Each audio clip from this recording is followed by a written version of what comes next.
Hello everyone and welcome back to another Figurehead Reviews video, and today we are looking at the DC Comics Multiverse Earth 2 Flash from the Flash TV show. Here we have Flash in the front window box. We got the Flash logo from the TV show at the top, the Multiverse logo, nothing on that side. On this side we do have a picture of the Earth 2 Flash with the read-up, mysterious speedster from Earth 2 claiming to be our hero, but is he really who he claims to be? And on the back, we have the rest of the figures needed in this wave to complete the King Shark Collect and Connect figure. And down here on the bottom, we have the UPC code so that you can do some searching online or in your local retailer for this. But enough about that. Let's get this open and take a look at Jay Garrick / Earth 2 Flash. And here is Jay Garrick, the Earth 2 Flash, out of the packaging. And overall, there's some usual gripes that we have with some Mattel figures that I'll kind of go into a little bit more as we do closer looks here. But overall, this is definitely going to be a figure more for completionists and fans of the TV show than your casual collector. He does come with a couple of accessories. We do get some interchangeable hands. Of course, we do get the Collect and Connect piece, which we're not going to review right now. We'll look at that once we put King Shark together. We'll take a look at the lightning effects that he has, and of course his helmet does come off, so the helmet of Mercury. But let's go ahead and get first a closer look at those accessories, and then we'll get a closer look at the Earth 2 Flash himself. So looking first at the hands that come with the Earth 2 Flash, we do get the running pose hands, and then you do get a pair of fisted hands for the figure. I got the fisted hand on there, running pose on there, and it's real easy the way these ones do work. Since there's no hinge, you just pull it straight out, take the hand that you want to pop in, and it just goes straight in. So nothing too special there with the hands. He does come with these lightning effects, which because they are a bendy material, you can put those, of course, on the hands, up the arms. You could try to put them on the legs if you wanted to. They are the same as the ones that came with the Zoom figure, so it's just a different color, so nothing different there. Taking a look at his helmet, pretty straightforward, nothing too fancy there. It's actually, well sculpted and everything. It actually does fit on his head quite well, as you can see from that first shot. And if you actually just don't even have to push it really hard, but if you just kind of make sure that it's on there snug, it doesn't really want to wobble around. And I actually had it, look at that. It's actually somewhat tight enough to even stay on there. Yeah, I'm giving him a pretty good shake.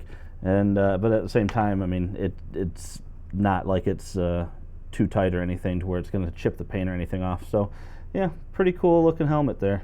So let's go ahead and get a better look here at the figure himself. So getting up close here with Jay Garrick, we can see pretty decent looking sculpt overall. I actually, believe it or not, as big of a fan as I am, I have not watched the Flash TV show, so I can't say how good this likeness is. Kind of reminds me of David Duchovny from the X-Files there. But I feel like the sculpt is decent, but the eyebrows look very plain. The hair is very matted, and actually you can see where it's supposed to sweep over the ear there, but they didn't paint it all the way. And whoops. And yeah, same thing on that side. So it's not terrible, I guess, but again, not sure what the likeness is supposed to look like. As we move down, we do have, of course, the Flash logo on this jacket here, which I think came out, looks actually pretty good. Button there in the middle looks like it's slightly off on the paint. Yep, a little bit off. Yep, that one definitely. So the little button machine there progressively went a little further off course. Looks like their spacing was a little messed up. But the sculpt on the jacket, doesn't look bad. Yeah, the jacket looks good. He's got the little belt there that is molded on. Buckle looks like it's supposed to have the logo there. I'm guessing it's supposed to be done in black, but that's pretty hard to tell. And legs look fine. Nothing crazy. There's the little boots, and I kind of feel like, again, I had mentioned this, I forgot what other figure I mentioned this in, but I feel like his feet are too small. But yeah, overall the details aren't bad.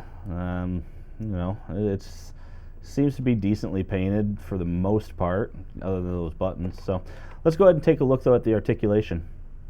So real quick, looking at scale here, we can see that J comes in just a little over 6 inches tall, so not quite 6 1/4. So he is on the tall side, but he will scale fine with the other figures.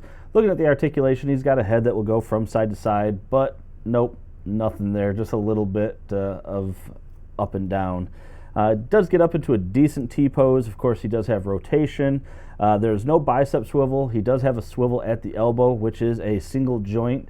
And as mentioned, there's no hinges on the wrist, just the swivels from side to side. He does have an ab crunch, which, that's practically non-existent, but going down's not bad. He does have waist swivel there. His legs, because of that classic joint there from Mattel, we do see pretty good separation there. Kick forward, not very much at all. Kick back, not a ton either. He does have that lower thigh cut there, single jointed knee. Nope, nothing at the boot, so he does just have the regular hinge down there at the ankle without any kind of pivot. And real quick, here is Jay standing next to the Barry Allen TV show Flash. And here he is standing next to all the other figures in this wave that I've reviewed so far. We have the Jim Gordon Batman, Hawkman from the Legends of Tomorrow, Batgirl, of course, Jay, Zoom, and the Dark Knight Returns Joker down on the end. And that about does it for this review, everyone. And yeah, overall with this figure, I think this is probably going to be something mostly for either completionists or fans of the TV show. The casual collector, I don't see them really wanting this figure. Not great for posability. The sculpt and paint work on the face is, meh. I mean, the sculpt work actually at least seems decent, but again, I can't really speak to the paint details. But just once again, it's another figure that is just lacking in the posability department. I mean, I really want to be able to have a Flash character that can move around and do a lot of things, and this guy really can't. But anyway, guys, that is it. So I want to say thank you for tuning into this video. If you like the video, make sure to hit that like button. If you got a comment, leave it down below. Let me know what you think. And other than that, guys, I appreciate you watching the video. Hit subscribe for more content like this, and have a great day.